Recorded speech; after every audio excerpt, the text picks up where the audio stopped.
അപ്പോസ്തല പ്രവൃത്തി 20-ാം അധ്യായത്തിൻ്റെ 28-ാം വാക്യം തുടങ്ങിയായിരിക്കണം.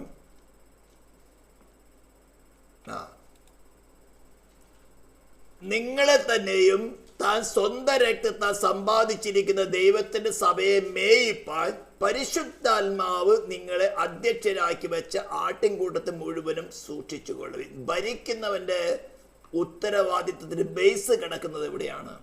നിങ്ങളെ തന്നെ ഫസ്റ്റ് കീപ് യുവർ ബൗണ്ടറി. നീ തന്നെ ആദ്യം നിന്നെ തന്നെ ദൈവമായിട്ട് യോഹന ധൈര്യത്തോടു കൂടെ പറയുന്നത്, ഞാൻ നിങ്ങളോട് സുവിശേഷം അറിയിക്കുന്നത് നിങ്ങൾക്ക് ഞങ്ങളോട് കൂട്ടായ്മ ഉണ്ടാകണം. ഇത് പറയണമെങ്കിൽ ആദ്യമായിട്ട് എൻ്റെ വ്യക്തിപരമായ കൂട്ടായ്മ പിതാവായ ദൈവത്തോടും അവന്റെ പുത്രനായ യേശു ക്രിസ്തുവിനോടുമാണെന്ന് നല്ലവണ്ണം കൺഫേം ചെയ്ത് സ്വന്തം ജീവിതത്തിലെ പ്രാക്ടിക്കൽ അനുഭവത്തിൽ കൂടെ നല്ല ഉറപ്പോടുകൂടെ, വഴുവഴുപ്പിൽ നിന്നിട്ടല്ല, നല്ല ഉറപ്പോടുകൂടെ ധൈര്യസമേതം പറയാൻ പറ്റുമെങ്കിൽ മാത്രം പുസ്തകം എടുത്ത് പ്രസംഗിച്ചാൽ മതി. പേരുണ്ടാക്കാനോ യൂട്യൂബ് ചാനലുകളിൽ സബ്സ്ക്രിപ്ഷൻ ഉണ്ടാക്കാനോ ലൈക്ക് ഉണ്ടാക്കാനോ ഇതിനൊക്കെ പോയി കഴിഞ്ഞാൽ വിഷയം വേറെയാണ്. ഇതിനുള്ള കണക്ക് കൊടുക്കേണ്ടി വരും. എന്തുകൊണ്ടാ? നിങ്ങളെ തന്നെ സൂക്ഷിക്കേണ്ട ആവശ്യകത എന്താണ്? താൻ സ്വന്തം രക്തത്താൽ സമ്പാദിച്ചിരിക്കുന്ന ആത്മാക്കളെയാണ് നിങ്ങളുടെ കൈ തരുന്നത്. ആരോടെ പറഞ്ഞറിയാമോ? ഇത് ശുശ്രൂഷിക്കുന്നവനല്ല, ഭരിക്കുന്നവൻ. സഭയെ, ദൈവത്തിന്റെ സഭയെ ഭരിക്കുന്നവനെ കുറിച്ച് പറയുകയാണ്. സ്തോത്രം. പലരും പറയാറുണ്ട്, പല മെസ്സേജുകളിൽ കേട്ട് ഞങ്ങൾ എത്ര ആത്മാവ് സമ്പാദിച്ചു, എത്ര ആത്മാക്കളെ നേടി. ചിലർ 1000, ചിലർ 300,000, 400,000 എന്നൊക്കെ പറയുന്ന ചില വെസ്റ്റേൺ മെസ്സേജുകൾ നിങ്ങൾ കേൾക്കാം. You can not even save yourself. നിങ്ങൾക്ക് നിങ്ങളെ തന്നെ സ്വയമായിട്ട് രക്ഷിക്കുവാൻ സാധ്യമല്ലെന്നിരിക്കും. നിങ്ങൾക്ക് എങ്ങനെ ആത്മാവിന് നേടാൻ സാധിക്കും? ഇവിടെ പറഞ്ഞിരിക്കുന്നത് താൻ സ്വന്തം രക്തത്താൽ സമ്പാദിച്ചിരിക്കുന്ന ദൈവത്തിന്റെ സഭയെ മേയിക്കുക. ഇതാണ് പാസ്റ്റർഷിപ്പ് എന്ന് പറയുന്നത്, ഭരിക്കുക. താൻ സ്വന്തം രക്തത്താൽ സമ്പാദിച്ചിരിക്കുന്ന ദൈവത്തിന്റെ സഭയെ മേയിക്കാൻ നിനക്ക് വേണം ആദ്യം തന്നെ നിന്നെ തന്നെ സൂക്ഷിക്കണം. നീ ക്രിസ്തുവിന്റെ ആത്മാവിലാണോ? നീ സംസാരിക്കുന്ന ദൈവത്തിന്റെ ആത്മാവിലാണോ? നീ അടിസ്ഥാന ഉപദേശമാണ് സംസാരിക്കുന്നത്? നിന്റെ ലക്ഷ്യം ലോകത്തെ യേശു ക്രിസ്തു മുഖാന്തരം ദൈവത്തോട് നിരപ്പിക്കുവാനാണോ?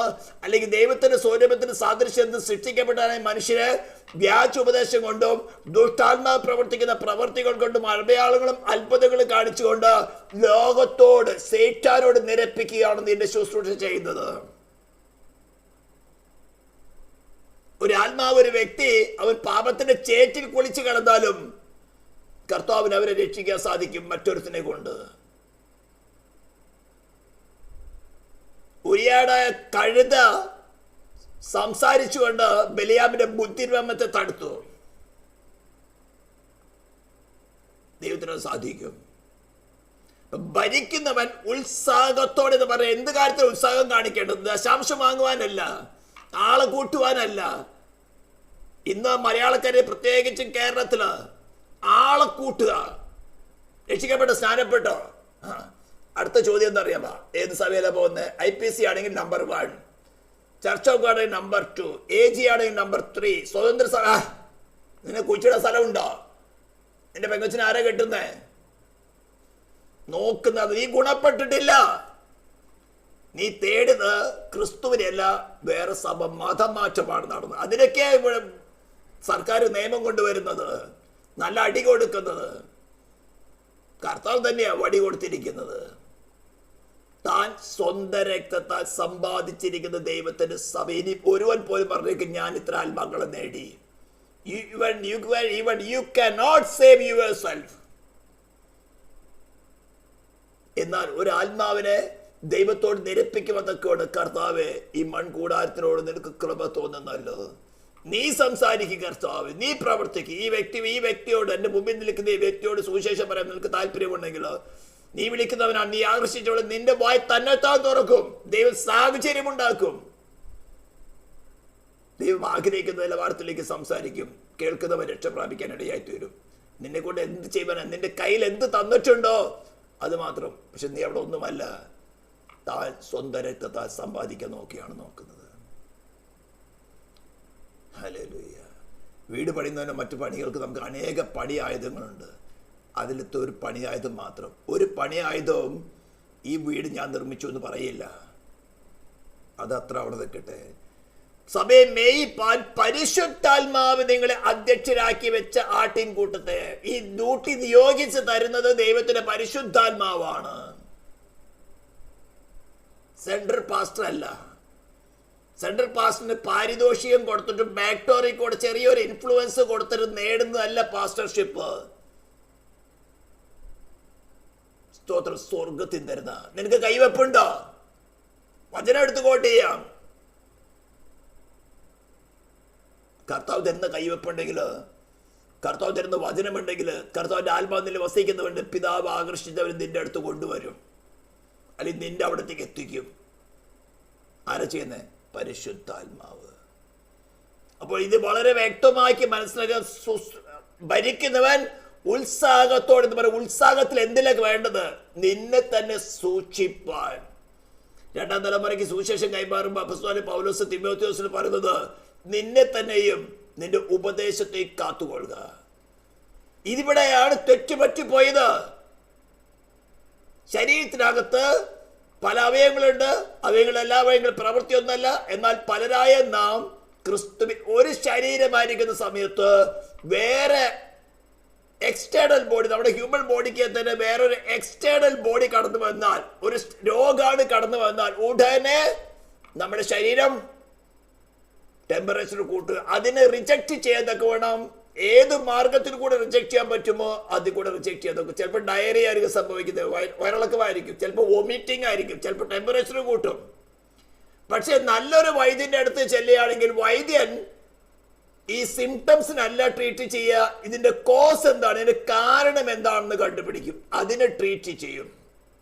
ഇന്ന് വൈദ്യ കാര്യങ്ങൾ പുരോഗമിച്ച് നോക്കുന്നത് രോഗത്തിലേക്കും അല്ല, രോഗിയോ അല്ല നോക്കുന്നത്, രോഗിയുടെ പോക്കറ്റിലേക്ക് നോക്കുന്നത്. ഇൻഷുറൻസ് ഉണ്ടോ? പോക്കറ്റിലേക്കാണ് നോക്കുന്നത്. നിന്റെ കയ്യിൽ നിന്ന് എത്ര അടിച്ചു മാറ്റാം. മക്കൾ എവിടെ ജോലി ചെയ്യുന്നത്? മക്കൾ എന്താ എടുക്കുന്നത്? ഹസ്ബൻഡ് എന്താ എടുക്കുന്നത്? എവിടെ ജോലി ചെയ്ത് നല്ല സ്നേഹത്തോടെ ആയിരിക്കും സംസാരിക്കുക. എന്തിനാണെന്നറിയാമോ? ബഡ്ജറ്റഡ് ആണ്. അതേ സമയത്ത് സംസാരിക്കുന്ന ഡോക്ടറെ മോണിറ്റർ ചെയ്യാൻ നല്ല MBA പഠിച്ച പിള്ളേർ പുറകിലിരുന്ന് വീഡിയോ ക്യാമറ വെച്ച് കാണുന്നുണ്ട്. ഒരു രോഗി ചെന്ന് പറഞ്ഞു വയറ്റുവേദനയാ, എന്തുകൊണ്ടാ വോൾ ബോഡി സ്കാൻ റെക്കമെൻഡ് ചെയ്യാതിരുന്നത്? ഡോക്ടർ ബൗണ്ടഡാ, 1 കോടി 2 കോടി രൂപ ചെലവാക്കിയതിനു ശേഷമാണ് MD എടുത്തിരിക്കുന്നത്. പിന്നെ എങ്ങനെയാ കടന്നു തീർക്കണ്ടയോ? പോട്ടെ, അത്രത്തോളം അവിടെ നിൽക്കട്ടെ. ഇതേപോലെ തന്നെയാണ് ആത്മീകത്തിലും. നിന്നെ തന്നെയും താൻ സ്വന്തം രക്തത്താൽ സമ്പാദിച്ചിരിക്കുന്ന ദൈവത്തിന്റെ സഭയെ മേയിപ്പ പരിശുദ്ധാത്മാവ് അദൃശ്യാക്കി വെച്ചിട്ടുണ്ടെങ്കിൽ ഈ ശുശ്രൂഷ ഉത്സാഹത്തോടെ ചെയ്യുന്നവൻ ഓരോ ദിവസവും ആത്മാക്കൾക്ക് വേണ്ടി ജാഗരിക്കും. വൺ ബോഡിയാണ്. ഒരു ശരീരത്തിന്റെ ഒരു അവയവത്തിന് എന്തെങ്കിലും അസുഖം, എന്തെങ്കിലും എക്സ്റ്റേണൽ ബോഡി കടന്നു വന്നാൽ ഉടനെ തലയ്ക്കത് മനസ്സിലാകും. തല തക്ക അവയവത്തിന് ആലോചന പറഞ്ഞു കൊടുക്കും, ഭരിക്കുന്നവന് ആലോചന പറഞ്ഞു കൊടുക്കും. ഇന്ന ആത്മാവിനകത്ത് എന്റെ ശരീരമാകുന്ന സഭ ഡിഫൈൽ ആകത്തക്കവണ്ണം കടന്നു വരാൻ പോകുന്നുണ്ട്. അതാ പത്രോസ് അനന്യാസ് സഫീരനും ചോദിച്ചത്, ഇത്രയ്ക്ക് തന്നെയോ നിങ്ങൾ വിധം പറ്റത്? അത്രയ്ക്ക് തന്നെയാ. ദൈവത്തോട് കള്ളം പറയുന്നുവോ? നീ വിൽക്കുന്നതിന് മുമ്പ് നിന്റേതല്ലായിരുന്നോ? വിറ്റതിന് ശേഷം നിന്റേതല്ലായിരുന്നോ? അവിടെ വരെ നിനക്ക് സ്വാതന്ത്ര്യം നിന്റെ കരത്തിലാണ്. എന്നാൽ ക്രിസ്തുവിന്റെ ശരീരമാകുന്ന സഭയെ ഡിഫൈൻ ചെയ്തക്കുണ്ടോ? നിന്റെ സോളിൽ നീ സേറ്റാന് വിറ്റ് കളഞ്ഞത് എന്ത്? കള്ളം എന്ന സ്പിരിറ്റ് കടന്നു വരാൻ നീ അനുവദിച്ചത് എന്താ? കട്ട്. അനന്യാസ് വീണു. ഭർത്താവിന് കുഴിച്ചിടുന്നത് ഭാര്യയോട് പോലും പറഞ്ഞില്ല. സഭയുടെ അധികാരം അത്രയാണ്. അയ്യോ, ഇന്ന് അതങ്ങനെ എഴുതി കഴിഞ്ഞാൽ ഭരിക്കുന്നവൻ ഉത്സാഹത്തോടെ ഭരിച്ച പത്രോസിന്റെ കാര്യമാണ് പറയുന്നത്. ഭർത്താവ് ഭരിച്ചത് ഭാര്യയോട് പോലും പറയാതെ കൊണ്ടുപോയി കുഴിച്ചിട്ടു. അവൾ അറിഞ്ഞിട്ടില്ല. കടന്നു വരുമ്പോ പത്രോസ് യോഗ്യാണോ? നിങ്ങൾ ഇത്രയ്ക്ക് തന്നെയാണോ നിലം വിറ്റത്? അങ്ങനെ തന്നെ നിന്റെ ഭർത്താവിനെ കുഴിച്ചിട്ടോടെ കാല് തന്റെ വാതുക്കെ നിൽക്കുന്ന അവിടെ അവളും കൊഴിഞ്ഞു വീണു. അപ്പൊ അനന്യാസിനെ വെട്ടി വീഴ്ത്തിയത് ആരാ? ദൈവം വെട്ടിയത്. സഫീറിയോ ആരാ പറഞ്ഞ? പത്രോസ പറഞ്ഞ. ഇതാ ഭരിക്കുന്ന ഉത്സവത്തോട്. കാരണം എന്താ? ജാഗരിച്ചു. അനന്യാസിൽ സഫീറിലും ദ സ്പിരിറ്റ് ഓഫ് ലൈ, കള്ളത്തിന്റെ ആത്മാവ് പ്രവേശിച്ച് കർത്താവിന്റെ ശരീരം വന്ന സഭയെ, നിങ്ങളെ തന്നെയും താൻ സ്വന്തം രക്തത്താൽ സമ്പാദിച്ചിരിക്കുന്ന ദൈവത്തിന്റെ സഭയെ മേയിപ്പാൻ ഉത്തരവാദിത്വം പരിശുദ്ധാത്മാവ് ഏൽപ്പിച്ചിരിക്കുന്നത് കൊണ്ട് രണ്ട് അവയവങ്ങൾ അനന്യാസും സഫീറയും കള്ളുമായിട്ട് ശരീരത്ത് കടന്നു വരാൻ പോവാ. ഇതാ ദൈവസഭയുടെ അധികാരം. എങ്ങനെയാ? അവർക്ക് വേണ്ടി ജാഗരിച്ചത് കൊണ്ട്. ഈ മാസം സാലറി കിട്ടിയോ? അന്ന് 10-1. പുതിയ നിയമസഭയ്ക്ക് 10-1 പരിപാടി ഇല്ല, ദശാംശ പരിപാടി ഇല്ല. കഴിഞ്ഞ ദിവസം നമ്മളൊരു ക്ലാസ് എടുത്തതാണ്. ദാനം ചെയ്തവൻ ഏകാഗ്രതയോടെ ആർക്ക് കൊടുക്കണം, എന്തിനു വേണ്ടി കൊടുത്തത്? യെരൂശലേം സഭയ്ക്ക് ഭൗതികമായ കഷ്ടത വന്നപ്പോൾ സഹായിപ്പാൻ ഉത്സാഹത്തോടുകൂടെ. അവിടെ കഠിന ദാരിദ്ര്യം ഉണ്ടായിരുന്നിട്ട് പോലും മക്കദോനിക്ക സഭകള് കൊടുക്കുകയായിരുന്നു. കൊടുത്തിട്ട് അനുഗ്രഹമല്ല ഉണ്ടായിരുന്നത്, കഠിന ദാരിദ്ര്യമായിരുന്നു ഉണ്ടായിരുന്നത്. 2 Corinthians chapter 8 1 and 2 വേഴ്സ് ഒന്ന് വായിച്ചു നോക്കണം. മഹാകഷ്ടതും ദാരിദ്ര്യത്തിലിരിക്കുന്ന സമയത്താണ് കൊടുത്തത്. അപ്പോൾ താൻ സമ്പാദിച്ച, നിങ്ങളെ തന്നെയും താൻ സ്വന്തം രക്തത്താൽ സമ്പാദിച്ചിരിക്കുന്ന ദൈവത്തിന്റെ സഭയെ മേയിപ്പിക്കുന്നവരുടെ ഫസ്റ്റ് കണ്ടീഷനാണ്, ഉത്തരവാദിത്തമാണ് തങ്ങളെ തന്നെ സൂക്ഷിക്കുക. സെക്കൻഡ് കണ്ടീഷനാണ് ഹീബ്രു ചാപ്റ്റർ ഹീബ്രു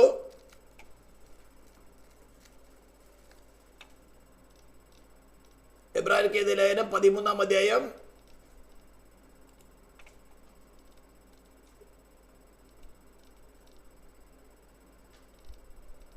അവസാന വാക്യങ്ങളാണ്.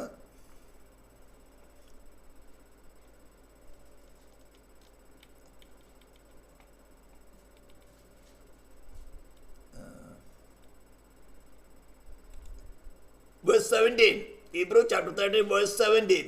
നിങ്ങളെ നടത്തുന്നവരനുസരിച്ച് കീഴടങ്ങിയിരിക്കും. ഇത് പാസ്റ്റർമാർക്ക് ഉപദേശിക്കാൻ വലിയ ഇഷ്ടമാണ്. എല്ലാത്തിനെയും ഭരിക്കുക. ഇതല്ല ഭരണം, വടി കൊണ്ട് ഭരിക്കുന്ന ഭരണമല്ല. കീഴടങ്ങിയിരിക്കേണ്ട ആവശ്യകത അവിടെ നിന്ന് പറയുന്നുണ്ട്. പക്ഷെ അതിക്ക് മുമ്പ് ഈ അപ്പോസ്തല പ്രവൃത്തി 20-ാം അധ്യായത്തിൽ വാക്യം ഓർക്കണം. നിങ്ങളെ തന്നെയും താൻ സ്വന്തം രക്തത്തെ എന്റെ കയ്യിൽ ഏൽപ്പിച്ചിരിക്കുന്ന ആത്മാക്കളുടെ വില is equal to the life of Jesus Christ. ഒരു നാൾ ഞാനിതിന് കണക്ക് കൊടുക്കണം. എന്നിട്ടാണ് പറയുന്നത്, നിങ്ങളെ നടത്തുന്നവരെ വിശ്വാസികളോട് പറയാണ്, അനുസരിച്ച് കീഴടങ്ങിയിരിപ്പേൻ. അവർ കണക്ക് ബോധിപ്പിക്കേണ്ടുന്നവരാകിയാൽ നിങ്ങളുടെ ആത്മാക്കൾക്ക് വേണ്ടി ജാഗരിക്കുന്നു. ഇതാണ് ഭരിക്കുന്നവന്റെ ഉത്സാഹം. രാത്രിയും പകലും ജാഗരിക്കണം. ബോഡിക്കകത്ത് ഡിഫൈൽമെന്റ് കടന്നു വരുന്നുണ്ടോ? മലിനത കടന്നു വരുന്നുണ്ടോ? ഹല്ലേലൂയ. എന്ന് ജാഗരിക്കുന്നത് എന്തിനാ? മക്കളുടെ ശമ്പളം വന്നോ? ഗൾഫിലാണോ? വിസ കിട്ടിയോ? ഹല്ലേലൂയ. വിവാഹം നടത്തി കൊടുത്ത കമ്മീഷൻ വേറെയാ, കൺവെൻഷൻ പ്രസംഗിക്കാൻ റേറ്റ് വേറെയാ. ഹല്ലേലൂയ. ഇന്നിപ്പോൾ യൂട്യൂബ് ചാനലുകളിൽ, സോഷ്യൽ മീഡിയ ചാനലുകളിൽ കൂടെ കമ്മീഷൻ കിട്ടുമെന്ന് നോക്കുന്നത്. അഡ്വാൻസ് പോകുന്തോറും ആത്മീയ കാര്യങ്ങൾ അങ്ങ് അഡ്വാൻസാ. എന്താ പറയുന്നത്? കണക്ക് ബോധിപ്പിക്കേണ്ടുന്നവരാകിയാൽ ഉത്സാഹത്തോടെ എന്ത് ചെയ്യണം? ഫസ്റ്റ് പറഞ്ഞു, നിങ്ങൾ തന്നെ സൂക്ഷിക്കണം. സെക്കൻഡ് കണ്ടീഷൻ, ഉത്സാഹത്തോടെ ആത്മാക്കൾക്ക് വേണ്ടി ജാഗരിക്കുക. കർത്താവ് ബോഡിക്കകത്ത് ഡിഫൈൽമെന്റ് വരുന്നുണ്ടോ? ആരെങ്കിലും അല്പവിശ്വാസം കടന്നു വരുന്നുണ്ടോ? ആരെങ്കിലും വിശ്വാസത്തിന് മേൽ കാറ്റടിക്കുന്നുണ്ടോ? ആരെങ്കിലും പരിശോധനയിൽ കൂടെ കടന്നു പോകുമ്പോൾ അവരുടെ വിശ്വാസത്തിന് ഫ്ലക്ച്വേഷൻ വരുന്നുണ്ടോ? അവരുടെ കൂടെ നിന്റെ സകല കാര്യങ്ങൾ മറന്നു അവർക്ക് വേണ്ടി മുട്ടുമടക്കി കർത്താവേ ആ ഭാരം എനിക്ക് തായോ. അവിടെ സിന്നാണെങ്കിൽ അതിന്റെ പണിഷ്മെന്റ് ആണെങ്കിൽ, Lord I myself keep my body, give me. ആ ശിക്ഷ ഏറ്റെടുക്കാൻ ഞാൻ തയ്യാറാണ്. അനേകരുടെ പാപം വഹിച്ചും അതിക്രമക്കാർക്ക് വേണ്ടി ഇടനിന്നും കൊണ്ട് അതിക്രമക്കാരോട് കൂടെ എണ്ണപ്പെട്ടവരായി ക്രിസ്തുവിന്റെ സാക്ഷിയായിട്ടാണ്, ശിഷ്യനായിട്ടാണ് നിന്നെ വിളിച്ചിരിക്കുന്നത്, നിന്നെ ഭരമേൽപ്പിച്ചിരിക്കുന്നത്. അവൻ അങ്ങനെ പോയത് കൊണ്ടല്ലേ അവന് വേണം, അങ്ങനെ വരണം, നീ നിന്റെ ന്യായവിധിയാണ്, അത് പറയാനല്ല പറഞ്ഞിരിക്കുന്നത്.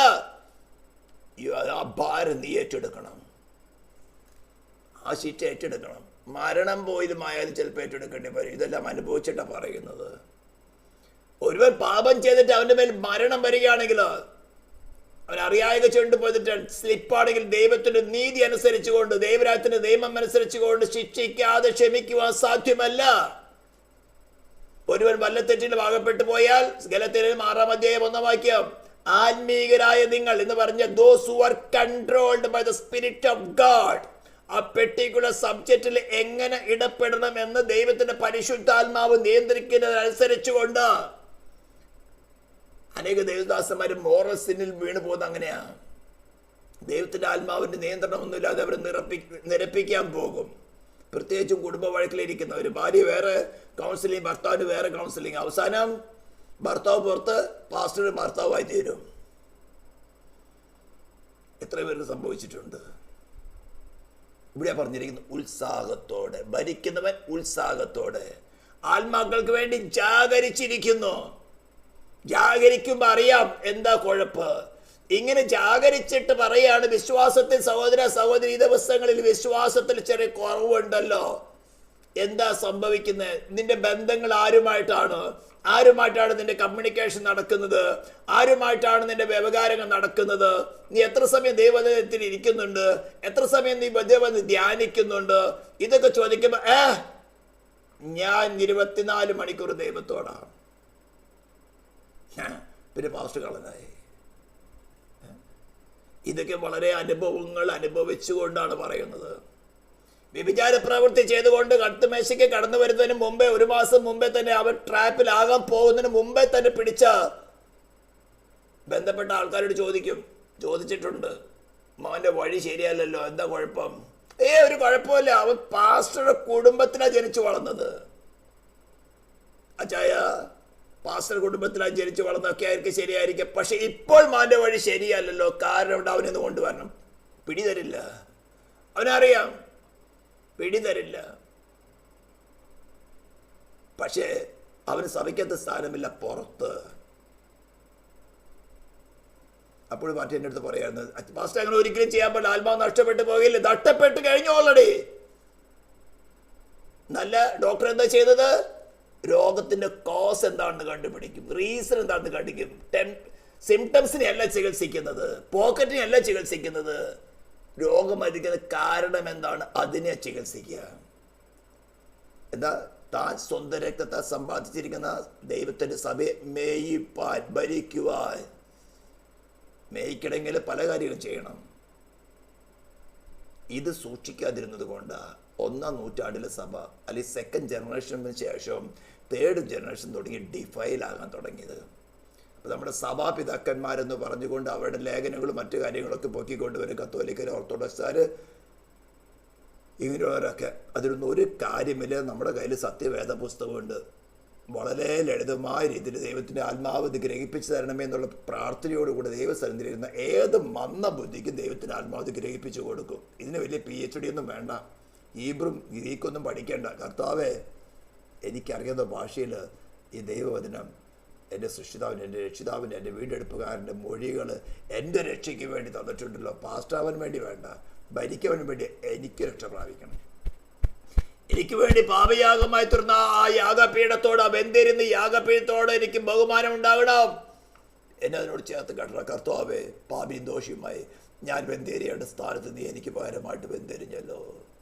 ആ പുത്രന് നൽകിയ ദൈവസ്നേഹത്തിന്റെ മുമ്പിൽ ഹൃദയം നുറുങ്ങിക്കൊണ്ട്, കർത്താവേ, നിശേഷിച്ച സമയം ഞാൻ നിന്നെ സേവിക്കാൻ തയ്യാറാ. നിന്നെ തീരെടുത്തോടും, നിന്നെ ഇളക്കിട്ടം ഉരുകിപ്പോളം തീരെടുത്തോടും. അതിൻ്റെ കൂട്ടത്തിൽ വല്ലവരുടെ സാക്ഷ്യം പറയുമ്പോൾ കൃപ ലഭിച്ചത് നിന്റെ കഴിവല്ല, താൻ സ്വന്തം രക്തത്തെ സമ്പാദിക്കുന്നവനാ. ഞാനുപോലും ഞാൻ ആത്മാക്കളെ നേടിയെന്ന് പറഞ്ഞേക്കരുത്. നിനക്ക് നിന്നെ തന്നെ നേടുവാൻ സാധ്യമല്ല. ഇത് അവർ ഞെരങ്ങിക്കൊണ്ടല്ല, സന്തോഷത്തോടെ ചെയ്യുവാൻ ഇടവരുത്തുവിൻ, അല്ല ഞാൻ നിങ്ങൾക്ക് നല്ലതല്ല. ഇപ്പൊ പാസ്റ്റർമാര് വിശ്വാസികളെ വരട്ടാൻ ഉപയോഗിക്കുന്ന ഒരു വാക്യമാണത്. പക്ഷെ ആദ്യം അപ്പോസ്തല പ്രവൃത്തിയിലെ വാക്യത്തോട് വായിച്ച് മനസ്സിൽ ഹൃദയത്തിൽ എഴുതി വെക്കണം. താൻ സ്വന്തം രക്തത്തെ സമ്പാദിച്ചിരിക്കുന്ന സഭയെ മേയിപ്പാനാണ് എന്നെ വിളിച്ചിരിക്കുന്നത്. അതുകൊണ്ട് എൻ്റെ ഫസ്റ്റ് ഡ്യൂട്ടിയാണ് എന്നെ തന്നെ സൂക്ഷിക്കുക. എൻ്റെ കയ്യിൽ ഉപദേശം വരമേൽപ്പിച്ചിട്ട് ഈ ഉപദേശത്തെ സൂക്ഷിക്കുക. ആത്മാക്കൾ, രണ്ടാമത്തെ ഡ്യൂട്ടിയാണ് ആത്മാക്കൾക്ക് വേണ്ടി ജാഗരിക്കുക. കർത്താവിൻ്റെ ശരീരം വന്ന് സഭ ഡിഫൈലാകാൻ ചാൻസ് ഉണ്ടോ? ഓരോ വ്യക്തികൾക്കും വേണ്ടി കർത്താവെ അവരെ അനുഗ്രഹിക്കണമേ, അനുഗ്രഹിക്കണമേ, നല്ല പ്രാർത്ഥന. കർത്താവെ സ്തോത്രം. അവിടെ ആത്മാവിൻ്റെ ഇപ്പോഴത്തെ അവസ്ഥ എന്താണ്? നീ നിന്നിൽ ഏക ശരീരമായിട്ട് ദൈവത്തോട് നിരപ്പിച്ചതാണ്. അവൻ ആ നിരപ്പിലാണോ അല്ലയോ? ക്രിസ്തുവിലാണോ അല്ലയോ? അല്ലെങ്കിൽ അവരെ ക്രിസ്തുവിൽ റീസ്റ്റേറ്റ് ചെയ്യുക എന്താവശ്യമാണ്, എന്ത് തന്നെ ആവശ്യമായാലും അതിന് വില കൊടുക്കുന്നവനായിരിക്കണം ഭരിക്കുന്നവൻ. അല്ലാത്തവൻ മിണ്ടാതിരുന്നോട്ടെ. ഇതിലെ വില കൊടുത്തിട്ട് ഞാനീ പറയുന്നത്. അങ്ങനെയുള്ളവരടുത്ത് വലിയ മെഗാ ചർച്ചകളൊന്നും ഉണ്ടാവില്ല. ഏറിപ്പോയാൽ ഒരു 10 ആള്, അതിനും കൂടി ജാഗരിക്കാൻ പറ്റില്ല. എത്ര 24 മണിക്കൂറും ജോലി ചെയ്യുന്നവനാണെങ്കിൽ, നിങ്ങളൊരു കൊമേഴ്ഷ്യൽ സ്ഥാപനത്തിൽ ജോലി ചെയ്യണമെങ്കിൽ ഏറിപ്പോയാൽ ഒരു 8 മണിക്കൂർ അല്ലെങ്കിൽ 10 മണിക്കൂർ.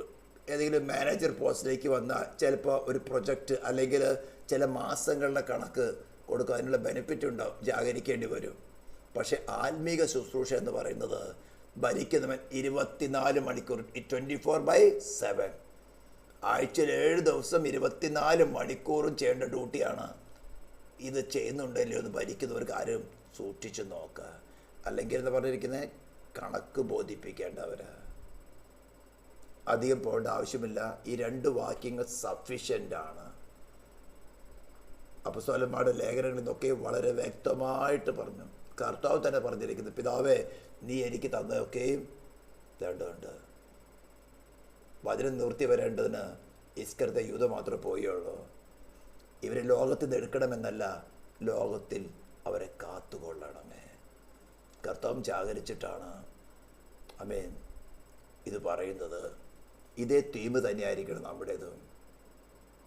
ഇതിന് 2 കൂട്ടരും ഓരോ അവയവങ്ങളോട് സഹകരിക്കണം. പാസ്റ്ററിന് അല്ലെങ്കിൽ ശുശ്രൂഷിക്കുന്നവനെ അല്ലെങ്കിൽ ഭരിക്കുന്നവനെ എൻ്റെ മേൽ വെച്ചിരിക്കുന്നത് എൻ്റെ രക്ഷയ്ക്ക് വേണ്ടിയാണ്. നീതിമാൻ എന്നെ അടിക്കുന്നത് തലയ്ക്ക് എണ്ണയാണ്. പാസ്റ്റർ എന്നോട് ചോദിക്കുക, അപ്പോൾ ഉടനെ വേറെ അടുത്ത സഭ കൂട്ടായ്മ നിൽക്കുക, വെൽക്കം, റെഡ് കാർപ്പറ്റ് വിരിച്ചുകൊണ്ട് നിൽക്കുകയാണ്. അതിന് വചനം വേണ്ടല്ല. നീ അധ്വാനിക്കാത്തത് നീ കൊയ്യും.